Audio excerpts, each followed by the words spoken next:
سلام البنات، واش راكم؟ ان شاء الله كامل تكونوا بخير وعلى خير، ويلقاكم هذا الفيديو في احسن الاحوال.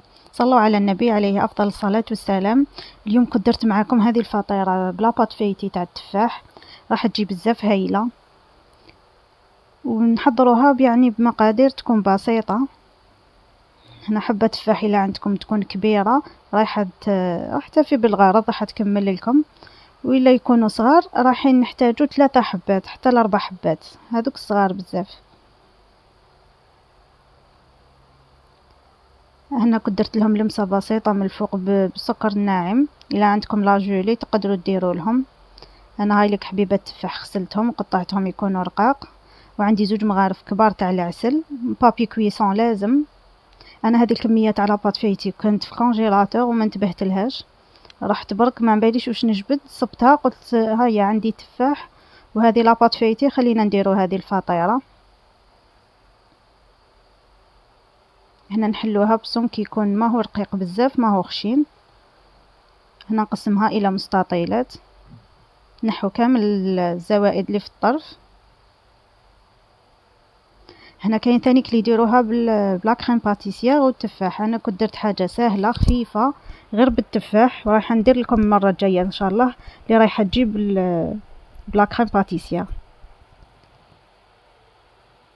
هنا عجينه المورقه كنت درتها معاكم في القناه.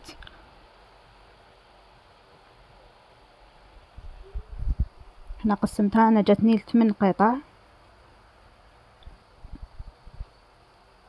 هنا نسييهم كامل فوق السنيوه باش نشوف كيف وين نحط التفاح. هنا في الاول كنت درت شويه تاع العسل. هنا اللي ما عندوش العسل يقدر يدير سكر. نستف هذاك التفاح ونزيد شويه تاع عسل فوقه ونحط العجينه تاعي.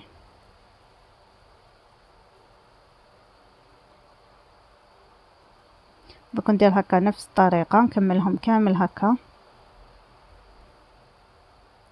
نستفو التفاح ونزيد العسل من الفوق ونعاود ندير لافاط تاعي. انا هنا راني مشعله الفوق، مشعلوه ربع ساعه حتى ل20 دقيقه. كما نعرفوا لاباط فايتي تحب سخانه، وكي تطلع لنا مليح نقصوا عليها ونخلوها تزيد تتورق.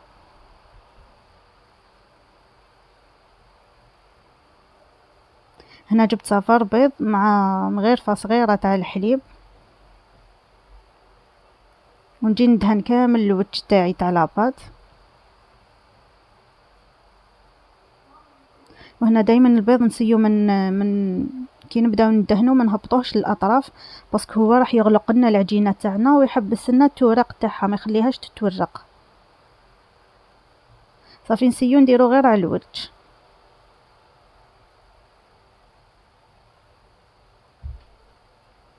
نكمل كامل هكا. انا هنايا كنت طيبتها، ولا هنا انا للاسف كان الفوغ تاعي حبس لي هذاك النهار كي كنت نطيب فيه. انا كنت شاعله من الفوق ومن التحت، من بعد كي جيت نطلع عليها من التحت صبتها ما طابتليش من التحت. صافي واش درت، هي نورمالمون هكا تشعلولو من الفوق ومن التحت حطيب لكم على خطره واحده. انا واش درت عاودت قلبتها باش تزيد تحمر لي على الكوتي الاخر. هي الى الفوغ تاعكم يطيب من الفوق والتحت ما تحتاجوش كامل تعاودوا ديروا هذه الخطوه اللي درتها انا درتها باسكو الفوغ تاعي حبس لي الجهه التحتانيه ما ولاش يطيب لي.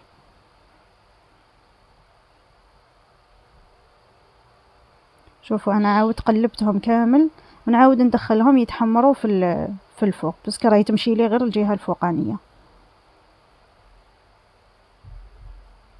هاملك نعاود دخلتهم داو لي هذيك التحميره من الفوق. وهنا نتوما لكم الاختيار، تحبوا ديروا لاجولي من الفوق، تحبوا ديروا سكر ناعم كيما درت انا. هنا وصفه خفيفه ظريفه، تكون عندك لاباط فايتي جيبي حبيبه تفاح وانتي درتي لهم هذه الفطيره تاع التفاح بلاباط فايتي راح تجي روعه، تجي خفيفه. ولا هنا نكون لحقنا نهايه الوصفه تاعنا. نقول لكم ما تنساونيش بجام وابوني، وفي وصفه جديده مع وصفات ام روان. مع السلامه.